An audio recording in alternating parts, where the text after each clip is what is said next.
This is something that I call a mixtape story. It's essentially a short adventure that I had been on. It was something that started my love for the paranormal, for ghosts and demons of the world.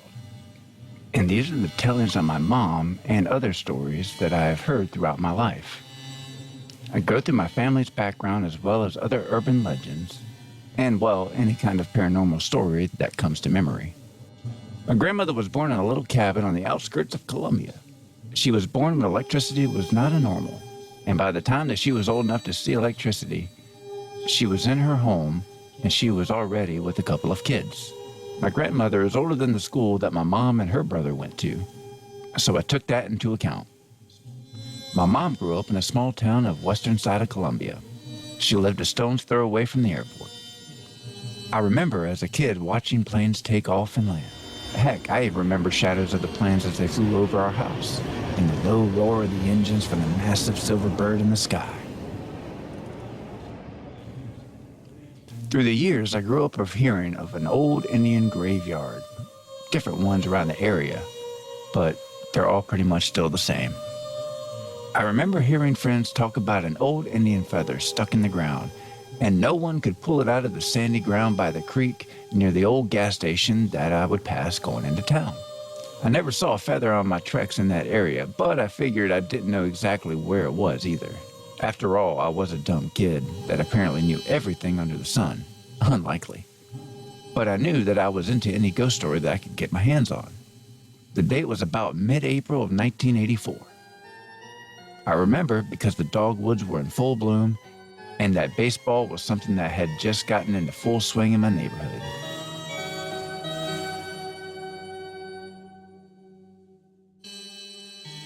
So I remember back on this tale that Mom told me about her middle school's principal. He had apparently found out that his wife was cheating, and from the stories, he had walked the halls of the school before taking his own life. He had been missing for days. They finally found 2 chairs set up were the place of his demise. The local police had no clue why this was, but from what I heard, it was a hush-hush kind of case. Being in the South, a lot of ghost talk was not really allowed. It was considered demonic and that the church would handle it. But she was closed-mouthed about it all, like getting blood from a stone. Geez, this lady just teased a story and wouldn't give out any information that she didn't think that I was interested in. She would just go back to something else on her mind. I knew that it was a dead end as I thought back on the situation that happened a few or more years ago. The next morning after I got into town, I hit up my cousin. It was a Saturday and chances were that he was going to watch some sports on TV. So I called him up and yep, he was just hanging out and playing some video games until the game came on. He said over the phone he was about to throw a burger or 2 on the grill and wondered if I wanted one. Heck yeah, I'll take a burger, I said. If you cook anything like you, it'll be right on. Come on over, he said. It won't take long to get these going. As I hung up the phone, I told Mom where I was headed because I'm only like 14, so I have to tell her everything. She said okay, and phoned her brother just to make sure that he knew I was coming over. I finally got the all clear, and I was out the door before she was even off the phone. I ran to the shed and slid the metal doors open, and sitting right there as I opened the beige doors, a 10-speed that has always done me right. I backed it out of the shed and closed the doors, and hit the open trail. My cousin was only a few miles down the road. I pedaled with a purpose and had the wind blowing through my hair, and I was just enjoying the thrill of the ride. I would ride down the dirt roads and would do a couple of ramp jumps onto the dirt road. You know how us kids back in the day were, wild and bushy-tailed. As I skirted off the main drag onto my cousin's street, I coasted down to the house.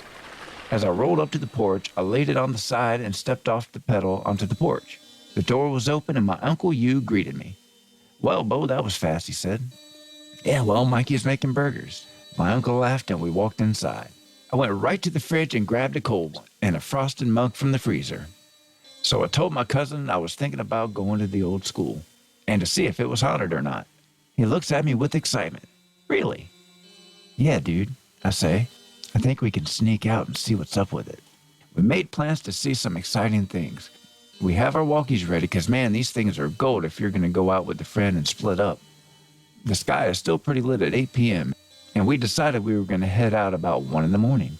And our parents will be sleeping, so that will be the best time. With pins and needles, we both wait. We can't talk on our walkies because it doesn't go about a mile or so, but we have our good old trusted CB radios, modded of course. Breaker 1-3, Breaker 1-3. I say on the mic of the CB. Beat Nick 57, the rain is right, over. I hear in response. G. Krebs is ready to play the bongos, I say. Toss it on side B, man, and play it to the last track. That one says we carry.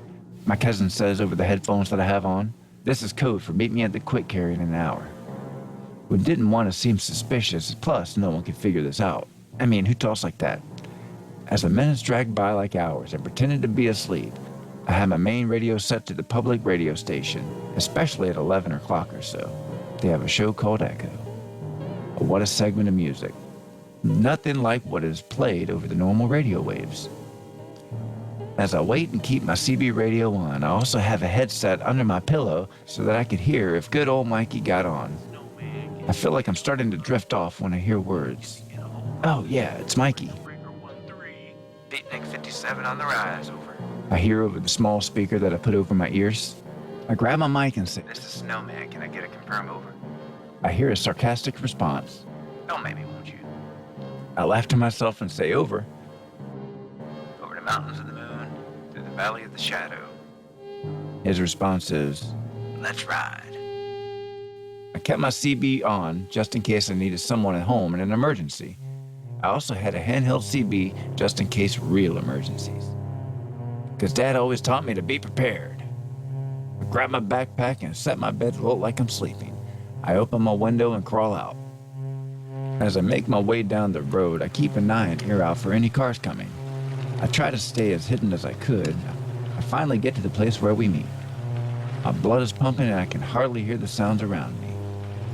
I don't sneak out, but this seemed like it would be a great time. We head out and it doesn't seem to take us long. Before you know it, we made it to the school. We stashed our bikes behind the shrubs near the door we were going into. The school has been abandoned for a few years now. And it wasn't hard to get in. The only thing that we had to do was keep an eye out for any bums and hobos in the area. We snake our way through the quiet halls, and it seems like there were eyes all around us, but we didn't see anything. We use our military-grade flashlights, you know, the ones with the red lens so you can see better at night and not have a beacon or two wandering around. The sounds we hear around us are subtle, but sounds as if we are surrounded. We press forward. Neither one of us are really sure where the basement entrance is from here, but we have some time to explore. We make it down to the graffitied walls and see dust thrown about everywhere. It felt much creepier than it should. The air started to feel heavy. It could have been our nerves that brought this feeling on, but we were kids, so cut us some slack. As we walked slower down the abandoned halls, we saw shadows in our peripherals. And what happened next freaked us out both. Our flashlights went out. We both stood still and we could hardly take a breath, or even moved a muscle. We listened to our surroundings. Silence. We could hear the steady drip of water coming from somewhere in the building. The drip seemed to come from the right of us. We turned around and looked into the darkness. We saw nothing. Not even the shadows. It seemed our vision has narrowed. As we turned back around and started heading forward instead of retreating, as we pass each and every room, we see shadows darting back and forth. We are scared as We move on. By the time we get about 50 feet ahead, our flashlights turn on. Weird, Mike whispers. I nodded. We stared at each other for a moment. You ready to keep going, I say in a hushed tone. I guess, Mikey says. I decided I would lead the way on this ghost hunt. I was going to go down the halls as fast as I could, looking around for the basement. And to the left, it looks as if there might be a stairwell. I wondered if that would lead us to our destination. I decided to run down the last 30 feet or so of the stairwell, and that I had left Mikey in the dust. Yes, the stairs to the basement. I take a deep sigh and look at Mikey. He looks back at me as quiet as a mouse. No guts, no glory, I say as I head down the dark and alluring stairs. Finally get to the basement. We kind of came in as a couple of cowardly soldiers, and we dressed like them. We looked like a couple of idiot survivalists that didn't know our hair from a hole in the ground. But We move forward only a little. We see that the bottom of the stairs is different than what we had thought. You know, a wide open basement. No, we see a hallway, or a tunnel rather. There isn't any light. We move toward the end of the hallway so we can see what's on the other side. Yeah, we are definitely the chickens in this story. The halls are normal concrete walls and ceiling, and yes, the floor as well. It seems to be constructed before there was a school here, as we saw as we made it to the end of the tunnel. The open floor space was immense. It was about half the size of the school. We creeped forward a few feet and brought in the scopes of the red flashlights. I Spanish archer Mikey on the arm. I start to unscrew the red lens to my flash. I place the crimson lens in my pocket, and Mikey does the same. The room brightens a bit, though, and we are able to make out that all is around. A big empty room that has rooms and hallways on the outskirts of the main room. Let's go to the right and skirt the wall, and go from room to room, Mikey whispers. We do just that, and at a snail's pace, I might add. The walls weren't covered in dust like I thought they would have been. I guess no one around to create dust, I thought to myself. We get to the first floor. We put our ears to the door and we hear footsteps inside. Our heartbeat stops, only for a moment, and we hear what sounds like writing on a blackboard. Mikey and I look at each other. I motion to move forward, but before I do, I grab Mikey's arm and take my flash and move it along the walls to the open room and stop at each hallway for a moment to see if there was anything or any kind of movement. Nothing. We move forward quickly and quietly. When we get to each door, we hear whispering and movement from inside of each of the rooms. We finally get ourselves to the first of the hallways. We slowly look down the hallway. Nothing. It seems to go on for a fair piece, about 30 feet or so. I take the lead again and take a brisk walk down the silver concrete tomb. Well, it seems like a tomb to me right about now. My flashlight seems to have a brick wall in front of it, as it seems to be the end of the corridor. I lower my light and bring it up again so my eyes can adjust to the new surroundings in front of us. It was just a solitary room, and what appeared to have a big desk and chair, and I think a candle and quill. I looked upon with interest. We hadn't thought this was going to be something that we would ever see in the basement of an old school that our parents went to as a kid. We walked to the left, and we used our warm beams of light that went around the room. What happened next was a heck of a surprise if there ever was one. A cobweb-covered candle lamp on a desk flickered on. We were both shocked with fright. Neither one of us moved, not even to turn off our flashlights that were pointed straight to the ground because our arms just dropped with amazement. I took a deep breath as the candle flickered in front of me. To the right of us, there were figures walking through the hallway up to the desk. The figure in front went to the other side of the desk and stood. They are all wearing hooded shrouds. The figure in the front, wearing a darker shroud than the rest, raised his arms. The group started chanting in some incoherent language. It was like something I could understand, but not understand at the same time. As the chanting grew louder in our ears, it finally came to a halt. And I even looked at Mikey, and he was slack-jawed and looking forward in wonder. It seemed as if some kind of ritual or something was like that was happening. From the opening of the hallway, another figure walked into the dimly lit room. The crowd of chanters cleared the path for the solitary being that walks up as if he were the head of God himself. He started chanting aloud as the others bowed their heads. Man, we gotta get out of here. I ain't doing this again, I thought to myself. Ha, unlikely kid. The chanting from this guy got a lot louder and louder, and the walls were shaking all around us. The main figure raises his arms high and seems to extend his arms longer than they should allow. He stops quickly and looks at us, like we were two deer caught in a headlight. We were more screwed than one would be in court. He looks back into nothing as if he never saw us. He turns around and picks up an object from the desk. It looks like a book. He opens the book and starts to read from it. As he reads from the book, it seems to get louder, and the hoodies around him start to hum. As we stare on with dread, and with a lump of the baseball size in our throats, we continue to look. The man reading from the book lowers it and brings one of his hands forward. We look to our right. We see a figure walking forward in a gray cloak. As the figure comes to the man in the cloak, it takes off its hood. It's a woman, about middle-aged from what I can see of her silver hair. She bows in front of the being in front of her. he lifts his arms above her. He slowly turns around and places the book on the table and picks up another object. Holy crap, I say to myself. It's a freaking knife. The dark-clothed being turns around and brings the knife above his head and chants some more. The woman figure that was knelt in front of him turns around and stands tall. The tall, dark, luminous figure shrouds over the woman's smaller stature and takes the knife and grazes it over her chest and neck. As the moans from the group turn into chants, the woman starts to speak or pray. I'm not sure which one, but there she was, just a clattering away with the figure behind her that brings the blade to her open throat and slides it across, bringing a smooth red liquid from her neck. As the cuts went deeper, her chanting and talking turned into gurgling gasps. As the growing figure behind her drug the blade deeper and deeper, the woman rasped out in angst and wails. The wails turned into a gagging peace. As the lifeless body of the woman dropped to the ground, the chanters began to close in on the woman's lifeless body. Darkness engulfed the room as the cloaked chanters circled around. It was hard to see what was happening next. We could only see the gathering. It seemed to go on for minutes. The main figure seems to be floating above the rest as the chants become whispers.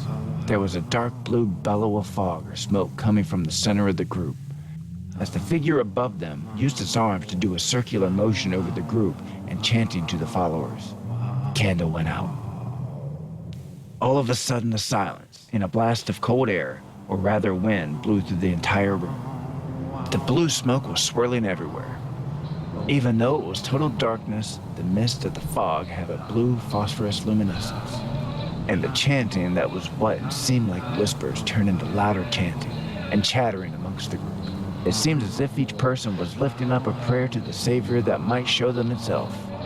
As we looked upon with fear and intrigue, we saw the figures of the group started to take a few steps back and leaving the center where the fallen woman was. They kneeled as they were now chanting together.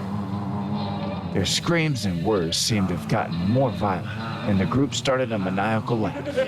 A flicker from behind the group started small, and then ignited if it were a lantern that pierced all of the crevices of the darkness that surrounded it. My eyes adapted to the darkness. I was able to see that the woman in the center was being raised above the kneeling. The figure of the woman rose about 5 feet or so off the floor, and was just floating there. The group started yelling the same words over and over and over. The dead woman in the center started to glow with a slight bronze glow, and the chanters all around started laughing and howling with excitement. Mikey and I both knew that it was time to run like hell. And all of a sudden, the chanting in the room stops. The entire group slowly turns around and stares at the two of us just standing there like lambs to a slaughter. I didn't wait for anything to tell me to get. I just bolted and I was hoping that Mikey was behind me. I was running through the long hallway like there was no tomorrow. And if these beings or people or creatures grabbed me, then there would be no tomorrow. I tripped over a desk that was in the middle of the room, and I fell over with a heck of a clatter. Mikey ran to me and grabbed me up as fast as he could and yelled, "Run!" We bolted again, and as I was running, I was frantically looking for my flash to turn it on and lead me out of this hellhole. I was running away down the hall to the open rooms and finally to the stairs. I started to run up the stairs as something grabs my ankle. I'm running away down the hall to the open room and finally to the stairs. As I start to run to the stairs, something grabs my ankle and yanks me down a step or 3. As I yelled in complete fright, I kicked with my free foot and landed a couple of blows that hit whatever was holding my ankle. As I grabbed onto the rail of the stairs and began to pull myself up with all my might, I finally get free and start scrambling and fighting everything in my path like a madman. I finally get to the top of the stair and I can see Mikey's figure as his flashlight bobbles with his movement through the dark hallways of the main corridor. The sounds of people are all around, and all I hear is chanting that seems to fill my ears. As I get to the last of the corridors and run down the main drag of the school, I see the open door that we entered, and I run through it like a football player trying to get the winning touchdown to win the game. I broke through the doorway and kept on running. After what seemed like a minute or two running, I passed Mikey and forgot about my bike that was waiting there. I wasn't worried about my bike at all. I keep running and finally Mikey rides up on his bike and yells to me to stop. I finally start to slow down and he coasts on the bike. "Dude," Mikey says with very little breath, "wait here and I'll get your bike." He lays the bike to the ground with ease and starts running to the school. I yell at him to come back, but he ignores me. A few seconds later, he emerges with my bike. This kid isn't scared of nothing, I think to myself. He rides up a few seconds later and jumps off. Here, dude, he says, kind of exasperated and probably scared too. Thanks, man, I say in a hushed tone because I'm still on edge. Mikey hands me the handlebar to my bike and I take it and mount it like a cowboy in a western. He picks his ride up and says, let's ride. I stood there for a beat and could hardly move. He said louder, let's ride, boy. He mounts his bike and pedals to me. He puts his hand on my head and looks me in the eye. Come on, man, let's freaking go. I shake myself from my paralyzation and start pedaling my bike. We can hear voices coming our way. After a few pumps of adrenaline, we roll down the street and down to the quick carry. We stop behind the store. Dude, you okay? Mike asks. Yeah, man, I'm good. What did we just see? A lot, Mikey said. But I can tell you, I won't be doing that again. Not anytime soon. Man, me either, I say with a sigh. We climb off our bikes and we sit on the gravel. We talk for a few moments, and then we decided that we would go our separate ways and converse in the morning. So we split. I made it back home and no one was the wiser of my night out. I don't know what that was all about tonight, but I am not doing that unprepared again. All right, you cats and kittens, I'm signing off and heading down the road to tell my wife to wake up and go back to sleep. So see you crazy kids on the flip side.